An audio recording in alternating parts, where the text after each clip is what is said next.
वर्तमान मु चिकेन को तेल रे भाजी देइछि ताको काढ़ी देकी आलू भी भाजी देवी।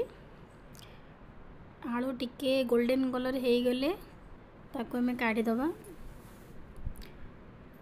आउ आवश्यक सामग्री चिकेन कषा पई मु नेछि कंचा लंका आउ किछि गरम मसला गोटे कटा पियाज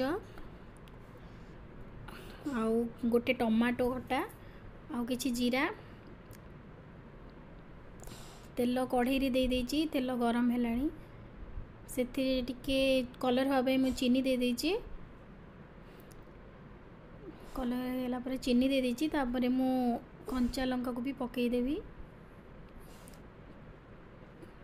कंचा लंका टिके हे गला परे तापर मु जीरा को दे दोछि। गरम मसला को भी दे दोछि गुजराती दालचीनी बड़ अलैच गोलमरीच को तापर मु पियाज को दे दोछि।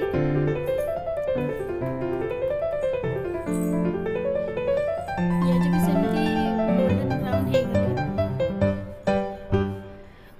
गोल्डन ब्राउन होला पर्यंत ताको एमती फ्राई करिबा।